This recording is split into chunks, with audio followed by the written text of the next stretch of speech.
Good morning, everybody. Happy Saturday. Those of you that have ever had a Oura ring, it's been interesting. About a month ago or whatever, we posted about the health journey that my wife and I are on. But this thing has been worn down. I don't know if you can quite see it there, but all of the color that it used to have is now gone. It's like a silver thing because you lift weights and you do all that stuff, but and it just rubs it off. So I was looking at that this morning. Good morning, everybody. Good morning. Oh, as always, whatever platform you happen to be watching on, make sure that you say where you're from. Tell everybody what you do, because this is an environment. This is a community that we built for business owners, for real business owners. And we're going to get into it here in just a second. Make sure all of the platforms are up and running. I hope you had an amazing week. I love coming back here every single Saturday, 9 a.m. Eastern Standard Time till whenever we quit. I love having you. I love that you're sharing the show. Great to see you.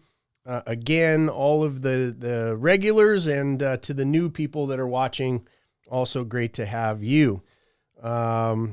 I am trying to find one little thing, and then we will get going. Cool. Okay, cool. All right. So, excellent. Okay, well, it looks like everybody's coming in. I can see you all. Welcome. My name is Jason Cisneros, and you have stumbled upon or purposely brought yourself to a show called Built to Exit. With me, your humble host, Jason Cisneros. What do we do here? For those of you that are brand new, what do we do? What do we talk about? Interestingly, today we're going to be talking about some really cool stuff in the private equity world. Those of you that are prepping your companies up for sale, but overall in general, who ends up here and then staying here is a business owner that realizes one thought only: everybody exits. Okay. Everybody exits. If you own a business, everybody exits. There's only 3 ways to exit: involuntary, which is a failure. I had 3 of those, right? You go out of business. It's involuntary. They come in, shut your business down.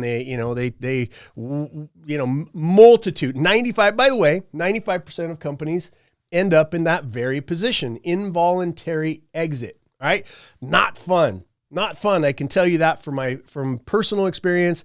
I crashed 3 businesses, went through a divorce, went through a massive depression, had to claw my way back out of $2 million of debt, a ruined reputation. All of my journey that I thought I was going down just went out the window because I had tied so much of my identity to my business, which is where I learned a very valuable lesson that says I am not my business is not me. That really helps when you make that distinction, because ultimately you're going to build something that you're going to exit, right? And which means that you need to build it into a machine. That machinery creates profit, and what's called the magic term is called free cash flow. That free cash flow allows you to pay your employees if you love them. It helps you to donate to your favorite charity if you want to. It helps fill your retirement fund. If you want to, it helps fund your next business if you want to. Whatever it happens to be for you, that free cash flow is the magic output number from a machine called a business. Now, the second type of business is it's a little better than the first one, but it's called a dictated exit. That dictated exit means that you as a business owner who has worked your ass off for 15, 20, 5, 10, I don't care how long it is, but you built it into something that somebody else actually wants to acquire. Now, in that instance, you go and you're like, okay, I want to sell this thing.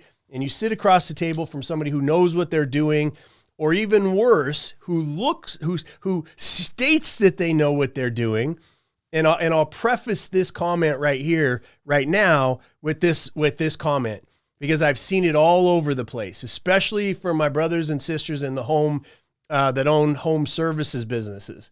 Every jagamo on the face of the planet when they get off of work at McDonald's. No shade on McDonald's workers at all. But what I'm saying is they get off of work and then they're now buying businesses. Hey, here's the post. Okay, you can look out for it anywhere.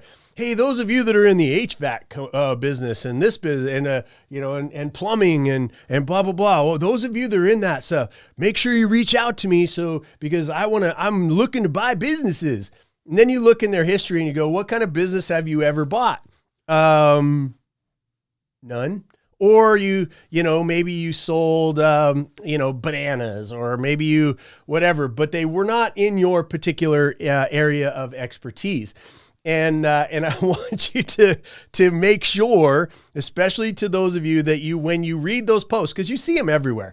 It's like every single day, the guy that was, or the woman that was selling advertising, like, oh, we can build your funnel for you. And then they go from that to, oh, we can sell your house for you. And oh, we can blah, blah, blah, all the way down the line. And then all of a sudden now they want to buy your home services business or your company at all. This dictated exit, I'm getting to a point here because you could go to your Facebook right now and scroll and you will find somebody talking about exiting or acquiring or M&A, which is mergers and acquisitions. I said murders and acquisitions, which it kind of actually is murders because people that don't know what they're doing murder businesses that were previously living.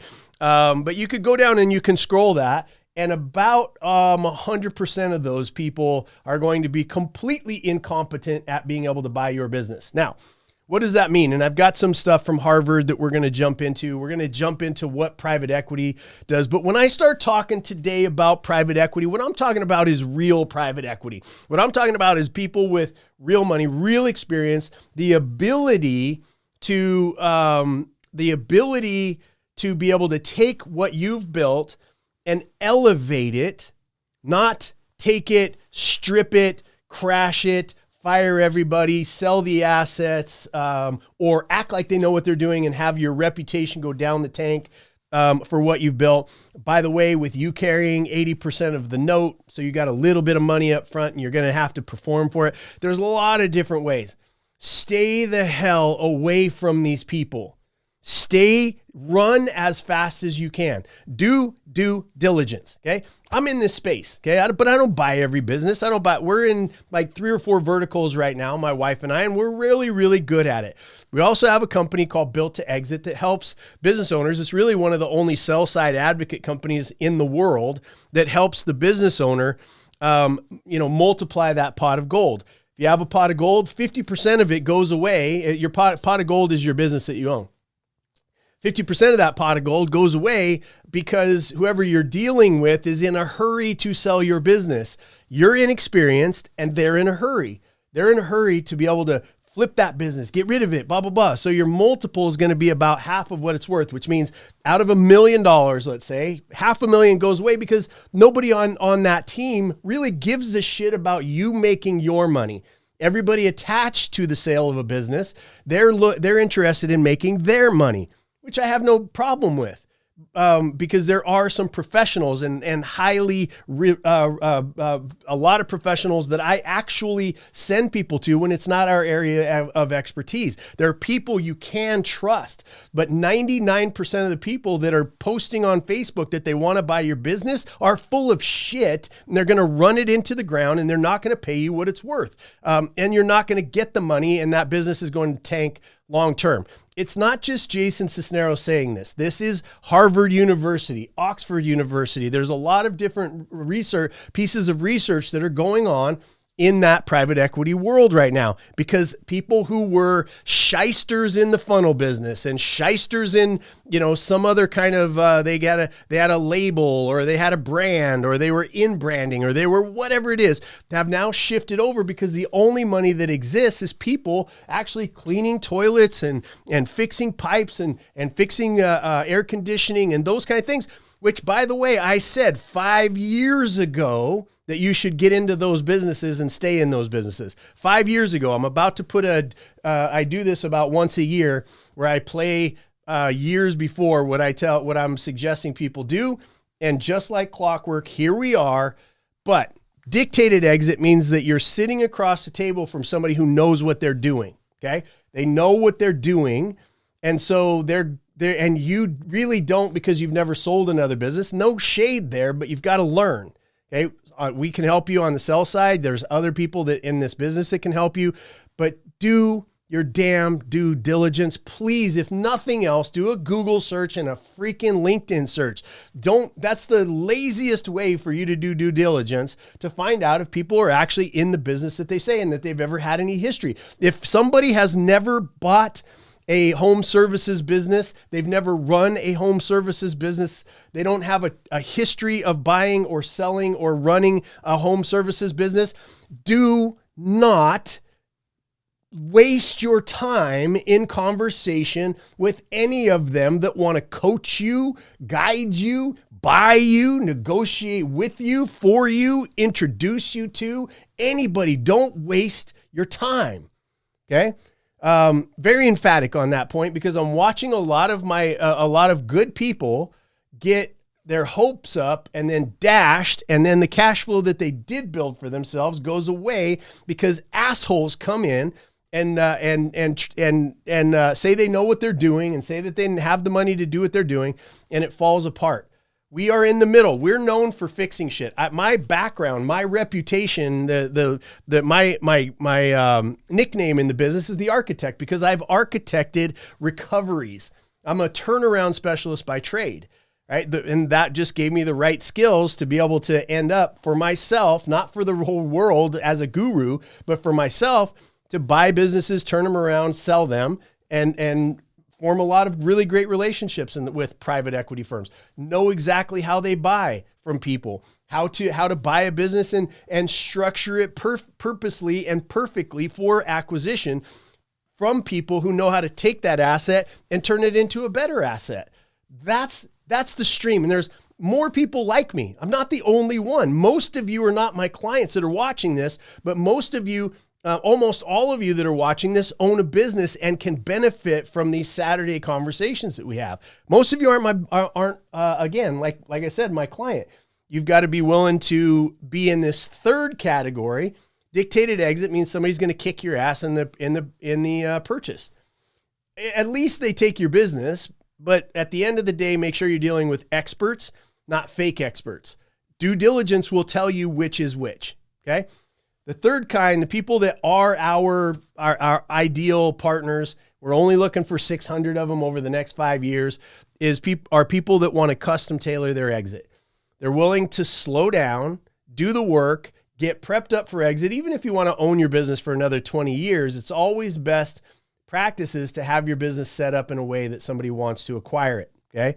And so that's really the people that we help. Okay. We do that. My wife and I are involved in that right now. Currently, we have a division that buys and sells companies on our own. We are a private equity firm on one side of our business. We also have the consulting side with Built to Exit, and we own pieces of businesses, and, on and on and on. But we're in the game, right? So we understand what's going on with AI. We understand in all industries, like what the fears are, what you should be looking for, what the advantages are, how do you meld in. This week, I'm going to be posting an interview with one of the top AI game-changing technologies that's out there, that, through third-party testing is just going to blow NVIDIA and anybody else that you've seen away. And again, for purposes of full disclosure, my wife and I are shareholders, and we're also authorized representatives of that company. But that interview is going to come out, and you're going to hear from a genius what's coming, not just on their company that they built and the advancements that they made in AI, but how to look at AI in general. So we're looking at those kind of things. We're having to deal with tariffs in some areas. We're having to deal with like who's, the president, like everybody, and all of those things, because we're in it. That's who you want to find, is somebody who's done it, did it successfully, has some track record, and maybe even is doing it now. That's all I'm saying for those of you that are new to the show. So 15 minutes in, And we're not even into the content of the show. So that's what this show is about. Custom tailoring your exits. You're going to learn a lot, even if you're not one of our, one of our clients or we never do business together. This culture and this group of people, the people that you're watching with online right now, the people that come to right after this, we all go over to Twitter, to my personal Twitter, which is at the J Cisneros on X. I'm sorry. And you'll find the post right at the top, and it's called the After Party, B2X After Party. We all go over there after I do this content and after I do the show. You all meet each other. You have questions. We celebrate wins. We talk to each other. We get to know each other. There's a lot of people in that group that do business with each other. It's really just an environment where you don't have to watch your back, where somebody's trying to screw you over or sell you some shit every single 15 seconds, right? Great group of people, curated over years and years and years. And it stands alone and apart from a lot of these other fake ass, pitch from stage, bullshitty groups of people who absolutely, they switch. Those are the switchers. The ones I was selling, funnels, and now I'm selling marketing. Now I'm selling this, and now all of a sudden they're acquisition people. Stay away from them. Okay, cool. So let's get into, now that you're here, you're like, oh my God, this guy talks really fast. And, somebody suggested I come and watch this. We're going to get into the content, but now as you go into the content, you're going to be better prepared, because you're going to go, oh, you know what? I really do want to be one of the ones that custom tailor my exit. I want to start now, even if that's 5 years from now. I want to start now, even if I was going to do it some other way. I want to start now with getting ready to prep. I'm going to take my time. I'm going to keep that gold pile for myself, because you, as the business owner, should never abdicate. Give over your power to other people because they know more than you, because they use fancy terms, because they talk about scaling, and and they've got the fancy marketing bullshit down. You have to, like with your health, advocate for yourself, because most of the people in the marketplace who are going to talk to you about helping you to scale, build, optimize, sell, exit, merge, all of these things have their own agenda. You have to know your agenda, and if their agenda aligns with yours, now you've got a good conversation. Now you're educated, and you can delegate to your team what you want to see happen with your company. Your responsibility. It's yours, okay? Because as we go into this, everybody exits how matters, and you want to custom tailor your exit for you and your family to live your end game with the free cash flow that you build up with your business, okay? So let's jump into it, okay? Here is the private equity playbook. I'm just going to lay it out in simple terms. Now there's there's other complicated things that we're going to talk about, or that you need to dive into with your business, but this is the overall in general playbook, okay? And we really, really want to make sure, sorry, I'm adjusting here. We really, really want to make sure that you understand what that playbook is. And then you can not only defend yourself against it, but you can also figure out how to align with it, which is what I did in my big exit, right? And now I know from that, I had a involuntary exit times 3. I crashed 3 businesses, full disclosure, right? I'm very open about that. It's in my book. It's on every podcast I've ever said. And then I had my dictated exit where I got my ass handed to me. It took 3 years to get my money. I probably got about half of what I should have. And then I was like, I had that same epiphany that you're having right now, that I want everybody exits, how matters. Oh shit, I need to learn what they're doing to acquire. What are they looking for? And then I will take the asset called a business, and I will structure it in a way, obviously for the business to be successful, it has to fall in love with the outcome of a group of people that now have built up an entity that somebody else wants to buy. Now I'm going to custom tailor it for the next owner of my business. That's what I did. And then I was like, oh, that's great. So now that's what I've done ever since. And we've helped a whole bunch of other people do that as well. So let's talk about what everybody else is talking about. You hear this commonly I did a show a while back about, boomers are the greatest transfer of wealth. You hear that all the time. The greatest transfer of wealth in history is now happening. I say that's bullshit. It's the greatest theft of wealth is happening right under our nose. And it's happening because nobody knows how to sell. Like, again, there's good private equity companies. I know them. I know the people. There's people that are great at being a broker. Not many, but there's people that are great at helping you prep up for sale. Not many.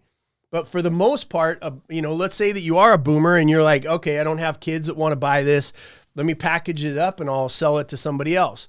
It's just poof. It goes away because it doesn't sell. Less than 7% of companies ever sell. Less than 7% of all companies sell. And you've heard me say on previous shows, you've heard me say that even when your company sells, I want to slow down and make this impact because as I've said in prior shows, I can't believe this number, and I'm looking it up. I want to read it straight from Harvard Business. Where'd we go here? I want to read it straight from Harvard Business. The statistic. Okay, here it is. Okay. And I've told you guys in prior shows, I've said I can't get myself to say that of the 7% that do close, I've said constantly, I'm like 50%. It's even hard for me to say 50%. 50% of those that close fall apart post-close. Here's Harvard Business Review. You can go look at this statistic. They cite rates averaging between 70 and 90% for deals failing to achieve their expected value or even close. Even with recent improvements attributed to better integration strategies, the success rate is still only around 10%. Think about that for a second. That is unbelievable to me. So what you're talking about is of the 7%, 95% of companies are going out of business, right? 7% of the businesses that get listed on Biz Buy Sell and all these other places that people, they're just going to automatically put it on a website and sell it for you. Bullshit. A lot of work goes into actually properly prepping your company for business or for sale. And then also a lot of know-how in being able to accomplish that sale. Obviously, Harvard Business Review, not Jason Cisneros, Harvard Business Review says that about 10% of those businesses that actually go through and they do the due diligence and they get to the other side and they've signed some paperwork and all of a sudden I can walk away and I go, oh my gosh, I sold my business, right? And I get my first payment. And I look at that payment and I go, yeah, it's $200,000 of a $2 million sale, but it's the accomplishment. And, I get to do that. And literally almost immediately it falls apart. We're in the middle of 3 or 4 of those right now, putting them back together. The people that built them for 20 years, having some shysters come in and steal because they acquired it. They started selling immediately the equipment. They started taking the deposits from businesses and putting them in their pocket and shipping those profits offshore and not delivering to that person and indebting the company, buying brand new cars, all of it. We're right in the middle of 3 of those right now. So don't tell me this shit doesn't happen. We're repairing those, attempting with all our heart and soul to put those dreams. That's the end game. We're talking people that are in their 70s and 80s who trusted the wrong asshole on Facebook that said, oh, I don't have any history. I don't have any experience. I don't have any whatever. They don't say this, right? But what they say is, I want to buy your business. I've got some money. I've got some expertise and I want to take it over. And then you go, because most people that are running businesses, they're very trusting in other people. They're, especially in your 70s and your 80s, these baby boomers, they have a lot of trust and they go, oh, you say you've done this before? Cool. They forget Google. They forget LinkedIn. They forget, look for lawsuits for crying out loud.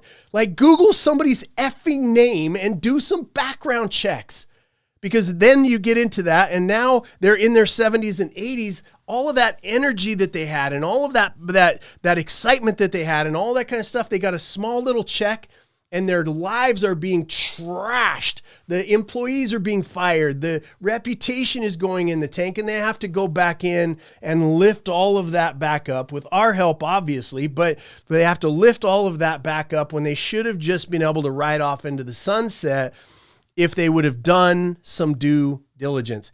If you never, ever hire us, if you never, ever see me in person, if you never come to one of my events, if you never watch another thing that I do, I will have given you the greatest gift as a business owner with 2 words: due diligence.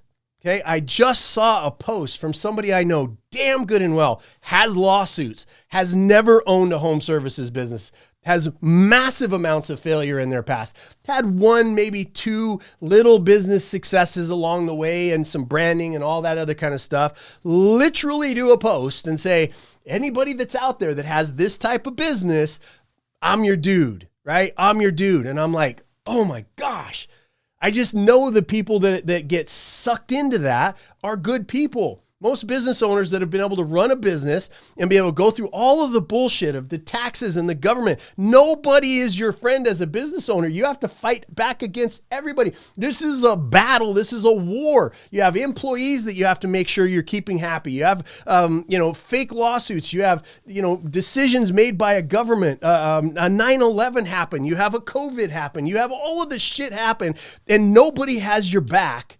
And then you go through this horseshit, and somebody who's good at marketing is going to get you to sucker in and go, hey, I can buy your business and help you out. Bullshit.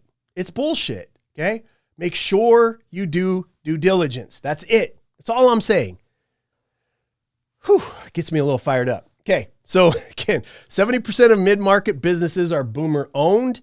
PE firms are cash rich and hunting exits. That is true. They are rich. They are cash rich because a lot of people know they have figured out that investing in small and mid-sized businesses, that is a hell of an investment because the people are solid. The relationships are solid. They have not been able to screw people over like major corporations because our word is our bond. It's not like we could do things like Amazon or Microsoft and all it because we don't have lobbyists. We don't have billions of dollars behind us backing us. We have a cash flow somewhere between, we have 0 to 499 employees and we have a limited cash flow, and we have to deliver on what we say we're delivering. We have to manage the company properly because cash flow, if it goes away, we're out of business. That's what makes us worthy of investing in, because we adhere to principles, because we have no other choice. We have no other choice. We don't have big bunches of money that'll come in and rescue us. We can't, lobby Congress so that they come in and give us billions of dollars like they did the banks. We have to run our shit or we go out of business. And this decision is the end of that. It should be a crown on top of a well-lived life, a well-managed company, all of the sacrifices that you made for your family and time and energy and all of the other things. It should be a crowning moment for you to go, you know what? I built that business, I sold it, and now I've diversified my income, I've diversified my investments. Maybe I still work at that company, but I've now got other things that I'm doing, and you've taken good care of your family, and you met your end game. Right? You built your end game, you met it, and this should be the crown on top of it. But a lot of times, as you heard from Harvard Business Review, it doesn't happen. Okay? Let's see here. I got to do something. All right, cool. So, PE Playbook. Here we go. And remember this, because I like to remember. I love, again, the private equity firms, the people that are doing roll-ups, the people that are doing partnerships and mergers and acquisitions that know what they're doing. I love these people because they're so smart. They're so intelligent. They know exactly how. They're not in it to rip people off, right? They're not vulture capitalists like, anyway, I won't start naming names, but there's a difference. There's a difference. People that want to take an asset and make it better and make that long-term. I love these people. I love their hearts. I love their intellect because they're so good at what they do. Okay. But never, ever forget, as a business owner, they are set up to beat your ass. they're set up. Every word, every strategy, every smile, every compliment, every looking at the flaws in your business, looking at the holes and the gaps in your preparation, all those kind of things are meant to drive in your mind, the value down so they can pay less and make more as they fix it and flip it to the next owner. Okay. They have no emotional tie whatsoever. They have an outcome, and that outcome is to take that asset, make it better, and then sell it for more than they bought it for. That's the playbook. Now, but they're not in it. Every dollar that they can wipe off of that is more profit in their pocket later down. I want you, the business owner, to maintain and control as many of those as you possibly can, as much of that money as you possibly can. Okay, so multiple inflation, 10x promised and 3x delivered. Okay, this is business brokers, private equity firms. They'll tell you, especially this big group of assholes that doesn't know anything about what they're doing right now. They will promise you these massive numbers, and they will, 3x even. And as I say, we're giving them a lot of credit right now. Most of them won't deliver at all. The transaction won't ever go through. 7% of businesses listed ever sell. And of those 7%, you just heard Harvard Business Review say about 10% of those make it past that finish line. Okay. Milestone manipulation, unrealistic performance clauses. You got to look into the details with your attorneys and with your own eyes, by the way. Power shift, you're now an advisor without authority. Okay. Here's using the wrong playbook, right? We're going to give you an example. I like to use real world examples because then you don't have to take my word for it. You can go, Google or ChatGPT or whatever you're doing your research on these days and go look at these deals and break them apart and dig in. This is what I've done. I still do it to this day. I love it. It's like my hobby is to take deals, especially obscure deals from the past that really nobody's ever heard of. And I dive in and I say, okay, did this work? Was this a disaster? Was it like Revco is one of my favorites because it has all of the drama in it. Revco has a bad purchase and a bad broker and bankruptcy. And then a guy like me that comes in and does the turnaround and then a massive exit success story down the road. It has all of the drama in it. It's one of my favorite. That's why I talk about it so much. But this one, it was the wrong private equity playbook. They were acquired by Allianz Capital Partners in the 90s. They slashed R&D, right? R&D in this business is sort of important, if you ask me. So anyway, they cut the workforce and they sold off divisions. This is your typical people that don't know what they're doing, or they're criminal intent, or they're in it for the short term. And there is look, it's a way to make money. It's not a way to make money that I would be proud to do, nor would I ever participate in that type of behavior. Now, people make plenty of money at it. You can look at Bain Capital and see that there is a market for that. That's not conducive to the country that I know. It's not conducive to, keeping people free economically through diversified wealth distribution through small and mid-sized businesses. It just doesn't go the way. It's not my heart. Like, is it a way to make money? Absolutely. Would I make money that way? Absolutely not. That's not my game.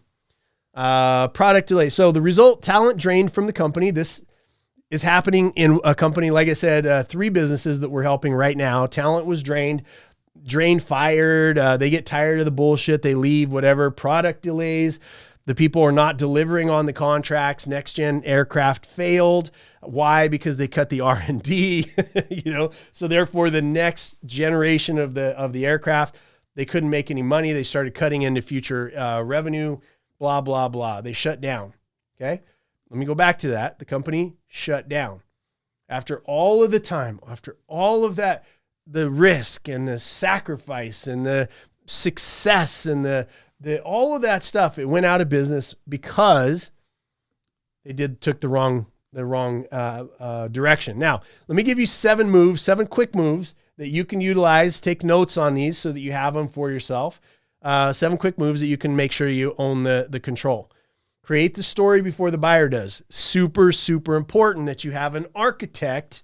Okay, that's my nickname, but I mean anybody that will sit down with you and architect out what the end game is, what the story is of the business that is going to be crafted for your ideal buyer, right? You start with here, that person, that business, if they were to acquire me, I would love that.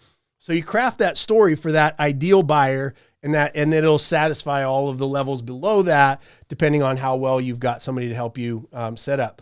You want to lead with positioning and potential. In our business, there's something at the end. There's 4 things that a private equity firm is going to be looking at to decide whether you're worthy of purchase in the first place. 1, we go much deeper into this in other sessions and obviously for our clients, but the first one is your relationship to the customer. That is the predictability of revenue and profits, okay? And about 30 to 40 different places that you got to get dialed in before you're optimized for that proper sale. 2 is transparency of reporting in your finances, your cash accounting, the way that you put your books, the way that it's put together. Is it transparent? Where are you hiding things? Do you have 3 sets of books? Do you have 4 sets of books like Enron? All of these different things. That's your financial transparency. Number 3 is a management team that, a continuity plan that does not include you as the owner. That's number 3. And number 4 is how you build your own multiple before somebody else tells you what your business is worth. And that is put together in your pro forma adjusted EBITDA. Okay. Not going to go deep into that, but that's how you lead with positioning and potential is your pro forma adjusted EBITDA, not just your EBITDA number, not just your owner adjusted EBITDA. It's a pro forma adjusted EBITDA, which means that you are looking into the future for your business, therefore for the future business owner. Number 2, set your non-negotiables. You've got to have these non-negotiables down. And here's the 3 areas: price, timing, terms. You want to get your low, you want to get your asking, and you want to get your moonshot if you could get it properly put together. We hit more moonshots than we do even just the adjusted, and we very, very rarely ever go down to the bottom line. And the only time we ever do that is when there's a timing pressure around the owner's health, relationships. There's some sort of a partnership falling apart, legal stuff that they're looking at down the road, whatever, right? But what is sacred to you? You've got to know that red line before the LOI even arrives, your letter of intent from the buyer. Number 3, demand multiple offers. Now, we say demand multiple offers here, but what I would suggest, the alternative is what we do on, with our brokerage on the B2X brokerage side is we don't demand it, we create it, right? We create multiple offers because we tell the story. We have a program for business owners that's a 52-week program, that's called pre-due diligence. So think about that for a second. 52 weeks, we go and we polish this thing up. And in polishing it, about halfway through that program, what we start doing for our clients on the brokerage side is we start calling the ideal customer, and then the less ideal, and then the less ideal. So if I have 10 people that are throwing LOIs at us and we're able to tell each one of those buyers, look, we have a feeding frenzy of about 10 people, that is nothing but good for you as the business owner. So demand Demand is one that you can demand as many offers as you want to, but create is probably a word that I would replace this in this particular slide. Never deal with one buyer because they're in the driver's seat. If you have one buyer, they're in the driver's seat, and don't lie to one buyer and tell them you have multiple offers. Transparency, you will always be found out for every lie you tell. That's why we go through the due diligence phase in 52 weeks, is because we want to make sure that every potential undiscovered fact is already dug out and we've already dealt with it, right? We don't deal with liars. We don't create lies. We don't create false demand. We don't do any of that. We tell the truth and we make that truth as powerful as humanly possible, okay? Power move number 4, build a killer sell box. Now, a sell box, I don't know if this is, look, I came up with this term on my own. I didn't hear it from anybody else. Somebody else may have said it before me. It doesn't really matter. Every person that is a qualified buyer of your business has something that's called a buy box. And so knowing that everybody has a buy box, all I did was go back and say, okay, if everybody has a buy box, I'm going to build a sell box, right? And my sell box is going to be for that ideal buyer of my business, and they're going to match. That's it, right? That's it. I built a sell box. You organize your SOPs, your contracts, your financials. You look buyer ready from day one. It's worth all the time. Can you crunch that 52 weeks down? Absolutely. It depends on how quickly you want to do stuff, how much money you want to pay up front, et cetera, et cetera. But you've got to go through those steps if you want to optimize. Not just optimize pricing, timing, but the terms, right? The terms. Power move number 5, vet the buyer. I don't know. I probably did 10 minutes on this earlier. I don't need to go into it because it's an area that I think so many people would benefit from doing due diligence, not just in buying or selling your business, but anything.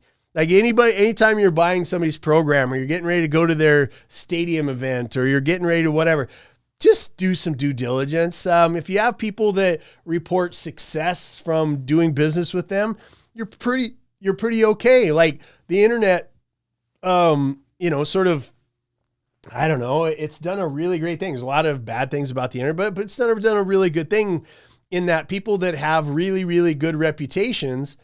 And it's funny as I think about all of the referrals and the stuff, like you go to my LinkedIn, you'll see what I mean, but getting people to say something nice about you is like, it's such a difficult thing to do.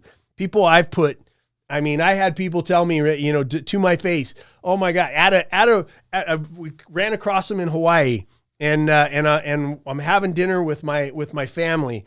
And this person comes up to me and he goes, look, I'm here. And it was at one of the nicest hotels on Maui. And we're sitting there and he's like, oh my God, I sold my business and, I'm doing well. And I couldn't have done it without your dad, like talking to my kids. Right. And then I'm like, oh, I registered that. I was like, that was nice to hear. It was awesome for my kids to see that. And then for 4 months after that, I was like, hey, could you just go to LinkedIn? Is that still to this day? This was 4 years ago, guys. 4 years ago where I got that shower praise. So all I'm trying to say is that getting the good ones is very difficult. So if you go to somebody saying and they've got 1, 2, 3, 10, 15, whatever it is, positives, that means that there's probably a multiple of about 10 behind there that they've done as well. Now, if you go there and there's none, 1, 2, 3, whatever, and that's their cousin, their nephew, they're somebody that they obviously paid to say something nice about them, there's probably a multiple on the inverse side of how negative they've been in the marketplace, right? Just do your due diligence. That's all I'm saying. Talk to the companies that they've done business with, that they've acquired. And I said, like, we've got 10-year, I guess going on 15. God, I'm getting old. 15-year relationships with people that buy businesses. 6, negotiate more than the price. Look at the earnout terms. If they are successful, they do have a history of doing this. There's lots of ways that you can attach yourself to not just this sale, but the next sale. And the next sale, and you can make money on that company after you've been gone from it for decades to come if you understand how to negotiate more than just that initial price. Okay. Consider equity rollover, roll timelines, etc. Power move number 7, let me go back to this. Do research on what these terms mean. I know I'm not going deep into them, but we don't have time for that today. Number 7, bring your own advisor. Get somebody that you trust.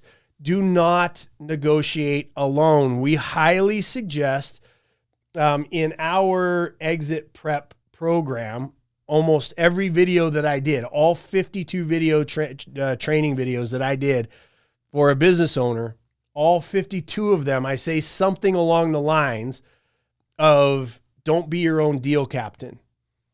You're too close to it. You love your people too much. You love your business too much.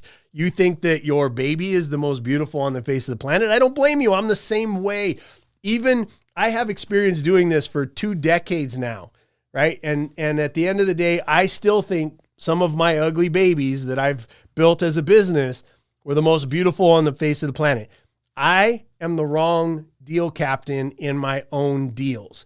So you will most likely 99.9% of the time be the wrong deal captain for your own deals. Okay. Don't negotiate alone, and hire a strategist who's done this before. That's more of the same. Cool. So here's somebody that did it right. I like to get people that did it wrong, which we already went through. And then now I want to give you an example of something that you can dig into, research, and check into so you can see somebody who did it right. Houlihan Lokey, Independent Investment Bank. They built clean books, succession bench, scalable systems, built to exit. They grew through smart acquisitions and scaling. And they IPO'd in 2015. They retained cultural control, operational success. Why? Because the founder clarity, right? They were built to exit with a buyer-ready structure and growth strategy. If you don't understand, this is just a parting shot. Okay. So again, go dig into Houlihan, and you'll see a well-done, a well-negotiated, a company that knew how to deal with private equity. Okay. And a parting thought is, if you don't understand how PE works, you're going to be a victim of the deal. You're going to be a victim.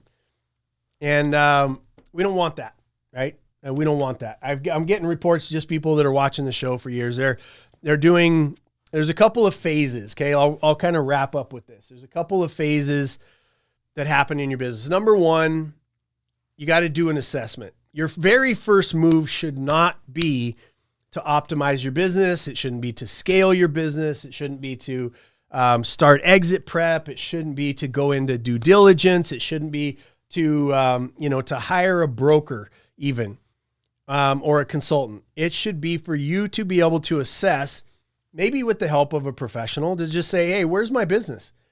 We do this through a system called valuation. Okay. Valuation, I did a video on it for those of you that don't have the money or the top line revenue to get an actual valuation. I did a video a few weeks ago called the 7 types of valuation.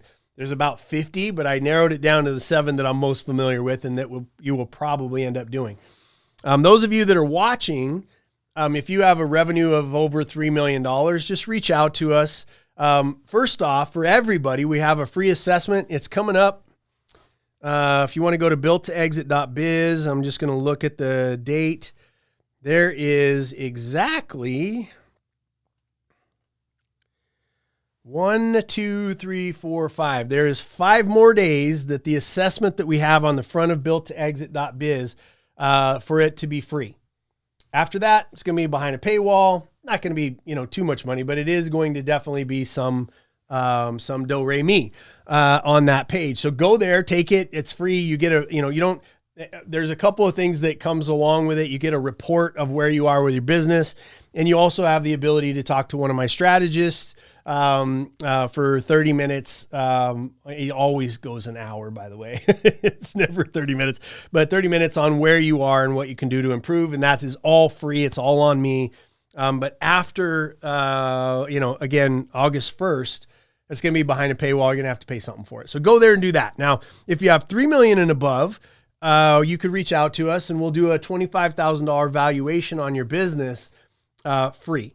And let you know kind of where you are, give you some ideas on what you should be doing, point you in the right direction, point you in the right direction, even if that direction isn't us to help you, because that's not what we're in this. We know exactly who our 600 clients are at Built to Exit. And we know, more importantly, we know exactly who is not our client. So we do have other people that we can refer you to if we don't fit helping you at the highest level. We are not a all things to everyone organization. So just to let you know that. But I like this show to help every damn person, all 33 million of you rebel, crazy ass people calling yourself a business owner that has DNA that can be traced back to all the merchants that make the entire world, this computer that you're watching, the internet that was created, the lighting that we're underneath, the heating, the cooling, the buildings, all of that was built.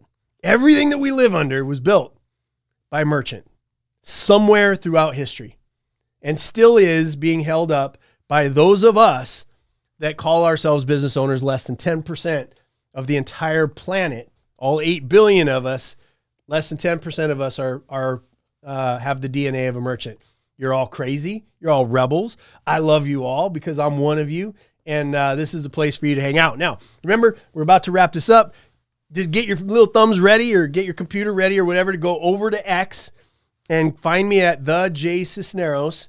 And then you'll see here in the next 2, 3, 4, 5 minutes, you'll see pop up B2X After Party.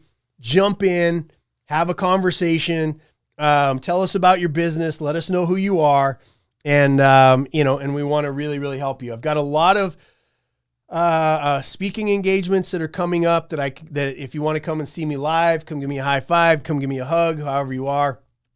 Would love to see you. I got a bunch of podcasts. I've got some TV that we're doing. So all of the attention that y'all are giving us, thank you.